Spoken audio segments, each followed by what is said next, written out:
My friend got knocked up 3 times by different dudes, left them all, and demanded that they pay for her lifestyle through child support. Now she is asking me to be her maid of honor because she has no friends, but she means nothing to me. Okay, so this girl, 22F, 22F, know from high school, is getting married. In our senior year of high school she got pregnant, with baby daddy A, who will be referred to as Adam. Her super conservative parents kicked her out and she ended up moving in with a friend's family. She barely graduated high school. The only reason she did were because of the generosity and support of our teachers and students who volunteered to help her, which is how we met. We were in the same law class in the morning and she had the worst morning sickness that really affected her ability to be in class. So, I took extra notes for her, tutored her, and brought her stuff if she hadn't come back by the bell. I wasn't the only one who did stuff like this for her, and I know she really appreciates all the assistance we gave her. She had the baby a month after we graduated. She'd signed up for a 911 dispatcher course for after high school because where we live it's a good steady job, with opportunity for certificates and promotions. But she didn't realize how intensive the course would be and had to drop out. She started working at a grocery store bakery, just until she had a better plan. Adam started an apprenticeship while working part-time at a hockey rink, and proposed to her literally the day of her 18th birthday, and brought up marriage because it's the right thing to do. I don't really agree with that, but this isn't about me, and she was always refusing. She started cheating on him after a while, we're all 19 now, and eventually leaves him for another guy because she's pregnant again, and it is far more likely that this guy, baby daddy B, who will be referred to as Brad, is the father of the child. Neither of them can afford lawyers, so getting any kind of custody agreement is a mess, and then their parents got involved and they did 50-50 split, still not made official. She has the baby, that does turn out to be Brad's, and everything is okay for about 9 months, when she finds out Brad has been cheating on her with his TA. Brad decides to pay child support but doesn't really want contact with the kid, only around holidays and 1 weekend a month for his parents' sake. She moves back in with her parents, we're all 20 now, who only accept her back because there's grandchildren around. On the plus side, when she's 21, she gets to take that year-long dispatcher course and passes with flying colors.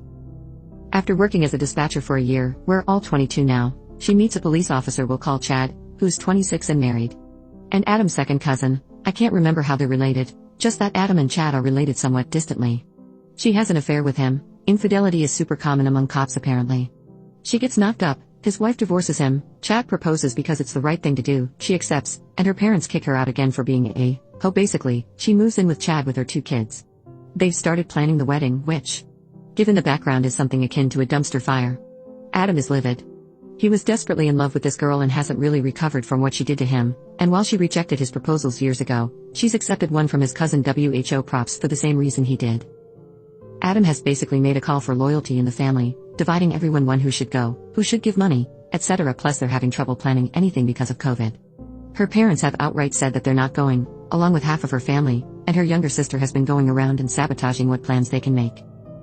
She has asked me to be a bridesmaid. I said that I couldn't because I live in a different province now, but the truth is, I do not want to be wrapped up in that mess in any way.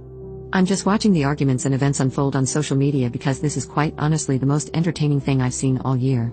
It's weird to me that she even asked because we're not friends, we never have been. We were friendly strangers in high school, I just helped her out for one class because she needed help and I could give it to her. I was just being nice. But based on how she turned out, I'm just sad for her. 3 kids in 4 years, and she's alienated so much of her friends and family because of her actions, and I'm torn between feeling sorry for her and putting my head in my hands. Update 1, 3 weeks later. Hey everyone, so some stuff has gone down, and it doesn't look like it's over yet. So, her little sister unblocked her to call her a sud and tell her that all her wedding plans were stupid. This resulted in a petty and entertaining Facebook war until the little sis blocked her again on the 17th. The next day Beth went nuts on social media because Adam had kidnapped their daughter. What really happened is that because courts are moving at a snail's pace due to COVID and Adam had reason to believe that their daughter was not safe living with Beth, he decided to just not give her back. They don't have a custody agreement, and when Beth tried to call the cops they couldn't do anything because he was kind of right. There were dozens of videos on her various social media accounts of her ignoring their daughter, yelling at her daughter for crying or doing other things that toddlers do. It turns out that everything she needed was bought by Adam: food, diapers, clothes, toys, daycare, while it was open, etc. on top of the unofficial child support he was paying every month, which turned out to be $500 a month, a number I find ridiculous because Adam was already paying for literally everything, because she refused to buy anything for her daughter and insisted it was Adam's responsibility.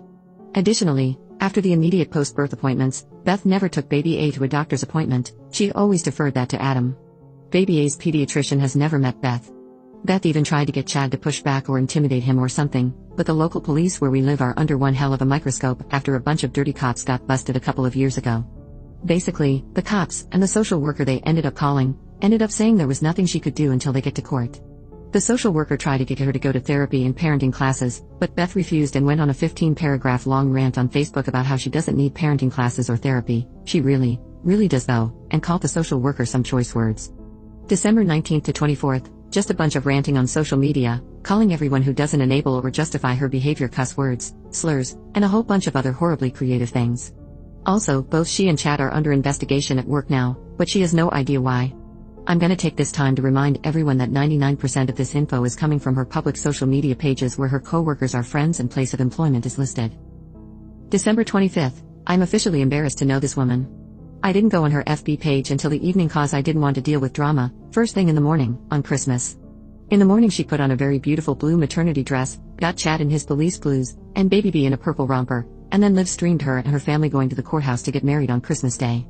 According to her Twitter, part of this was because their newest venue canceled on them after COVID numbers spiked. Overall, a pretty tacky thing in my opinion because she stated plain as day, several times, that she intended her wedding anniversary to eclipse Christmas for her children because it's just so much more special, you know? I'm so glad that Baby B's grandparents are filing for guardianship, but here's the thing. The courthouse isn't open. Because of COVID for one thing, but also because it's Christmas and Canada has a predominantly Christian history. She proceeded to have a full meltdown, and when Baby B cried because, you know, the kid's mom was screaming up a storm and scaring her, Beth called her a CNT. Yep. So done with this. December 28th, I ran into her at a vaccine clinic cause we were both getting our booster shots. We talked a bit while we sat down for the mandatory waiting period after getting the shot.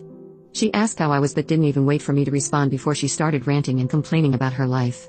I was just going to sit there until the time was up and then just politely make my exit, but when she started talking shit about her kids something inside me snapped. I just said, do you even like your kids? Do you like being a mom? She got pretty quiet for a second and then no.